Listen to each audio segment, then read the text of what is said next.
Hello बच्चों, निदानात्मक कक्षा हेतु मॉड्यूल सत्र 2024-25 विद्यार्थी अभ्यास पुस्तिका कक्षा 9वीं विषय विज्ञान की जारी की गई है, जिसके अंतर्गत अध्याय 10 कार्य ऊर्जा एवं शक्ति के अंतर्गत हम आज यहाँ पे 1 अंक वाले वस्तुनिष्ठ प्रश्न तथा 3 अंक वाले लघुत्तरीय प्रश्नों का अध्ययन करेंगे। तो चलिए किस प्रकार के प्रश्नों का समावेश हो सकता है, शुरू करते हैं वीडियो।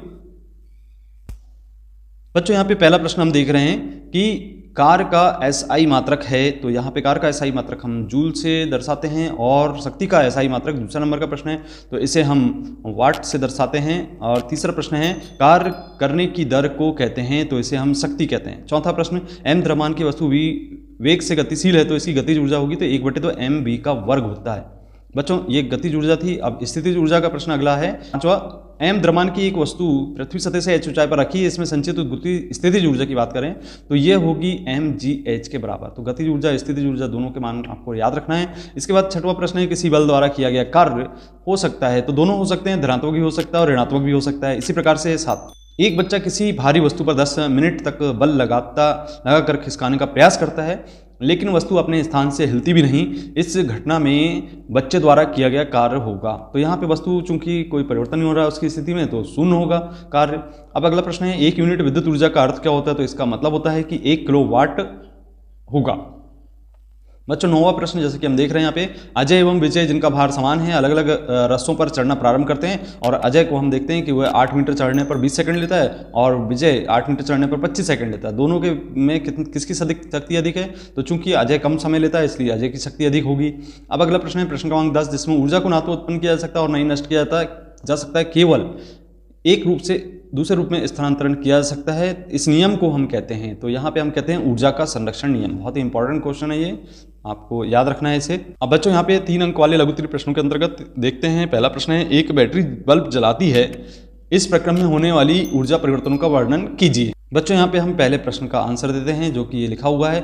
इसमें हम लिखेंगे कि बैटरी में रासायनिक ऊर्जा विद्युत ऊर्जा के रूप में संचित रहती है। जब बैटरी को बल्ब से जोड़ा जाता है तो बैटरी में विद्युत ऊर्जा का कुछ भाग बल्ब की चमक के रूप में प्रकाश ऊर्जा में परिवर्तित हो जाता है तथा शेष भाग ऊष्मीय ऊर्जा के रूप में परिवर्तित हो जाता है। इस प्रकार पूरे प्रक्रम में रासायनिक ऊर्जा विद्युत ऊर्जा में तथा विद्युत ऊर्जा प्रकाश ऊर्जा में तथा ऊष्मीय ऊर्जा में रूपांतरित हो रही है। दूसरा प्रश्न है बच्चों यहाँ पे मुक्त रूप से गिरते हुए एक पिंड की स्थिति ऊर्जा लगातार कम होती जाती है, अंततः धरती पर पहुंचने पर रुक जाती है। यह क्या ये ऊर्जा संरक्षण के नियम का उल्लंघन करती है, कारण बताइए। तो यहाँ पे हम लिखेंगे मुक्त रूप से गिरते हुए एक पिंड की स्थिति ऊर्जा लगातार कम होती जाती है क्योंकि पिंड की ऊंचाई कम होती जाती है। जैसे जैसे पिंड नीचे आता जाता है उसका वेग बढ़ता है, उसकी गतिज ऊर्जा बढ़ती जाती है। पृथ्वी के सतह के एकदम निकट उसकी समस्त स्थिति ऊर्जा गतिज ऊर्जा में परिवर्तित हो जाती है। किसी सतह पर पहुंचने के बाद यह पिंड कुछ दूर लुढ़क कर रुक जाता है। इस समय इसकी गतिज ऊर्जा ऊष्मीय ऊर्जा ध्वनि ऊर्जा आदि रूपों में परिवर्तित हो जाती है। बच्चों अगला प्रश्न यहाँ पे प्रश्न क्रमांक 3 जिसमें एक न्यूमेरिकल दिया गया है, यहाँ पे हमें इसे हल करना है।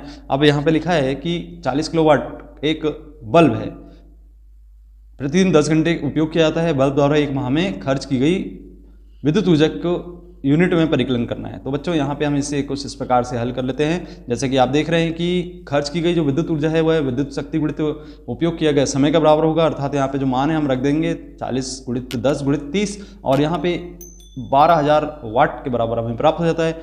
चूँकि 1 किलो वाट बराबर 1000 वाट होता है और इसको हम बदल देते हैं यहाँ पे 12,000 किलोवाट के बराबर, और हम जानते हैं कि 1 किलोवाट बराबर 1 यूनिट, तो इसे हम लिखेंगे 12 यूनिट विद्युत ऊर्जा। बच्चों अगला प्रश्न प्रश्न क्रमांक 4 जिसमें लिखे हैं किसी खिलौना कार में चाबी भर कर जमीन पर हम रखते हैं और इसे वह चलने लगती है और इसे ऊर्जा कहाँ से प्राप्त होती है वर्णन करना है। तो जब खिलौना में कार चाबी भरते हैं तो उसमें स्थित स्प्रिंग विकृत हो जाता है और स्प्रिंग में यह विकृति चाबी के राउंड पर निर्भर करती है। हमारे द्वारा चाबी से स्प्रिंग को विकृत करने की किया गया कार्य स्प्रिंग में स्थित ऊर्जा के रूप में संचित हो जाता है। जैसे ही कार को जमीन पर रखते हैं इसकी स्प्रिंग से संचित स्थितिज ऊर्जा गतिज ऊर्जा में परिवर्तित हो जाती है और कार चलने लगती है। अब इसके बाद देखते हैं हम अगला प्रश्न बच्चों, जैसे कि यहाँ पे दिख रहा है 1500 किलोग्राम की एक कार है जिस 20 मीटर प्रति सेकंड से चाल से चल रही है, इसे रोकने में किया गया कार्य की गणना करनी। तो जो किया गया कार्य है बच्चों यहाँ पे वह गतिज ऊर्जा में परिवर्तन के बराबर होगा, इसे लिखेंगे 1/2 mv²। यहाँ पे हम m और v का मान रख देते हैं और इसे सरल करते हैं तो यहाँ लिखेंगे हम 1/2 1500 × 20 × 20 2 से कैंसिल कर देते हैं, 10 बार कैंसिल हो जाएगा, इसको गुणा कर देते हैं और गुणा करने पर यहाँ पे 3 लाख जूल प्राप्त हो जाता है। तो जो गतिज ऊर्जा है वह शून्य हो जाएगी क्योंकि कार रुक गई है। अब यहाँ पे इसका पक्षांतर कर देते हैं और पक्षांतर करने पर हमें ये मान ऋणात्मक प्राप्त हो जाता है, 300 किलो जूल के बराबर। तो यहाँ ऋणात्मक चिन्ह ये दर्शाता है कि किया गया कार्य ऋणात्मक है और कार को रोकने में लगाया गया बल और कार का विस्थापन विपरीत दिशा में है। तो बच्चों ये थे आपके अध्याय 10 के अंतर्गत प्रश्नों के उत्तर। यदि आपको वीडियो पसंद आता तो वीडियो को लाइक करें, अपने मित्रों को शेयर करें। अभी तक आपने चैनल को सब्सक्राइब नहीं किया तो सब्सक्राइब जरूर करें। मिलते हैं अगले वीडियो में। धन्यवाद।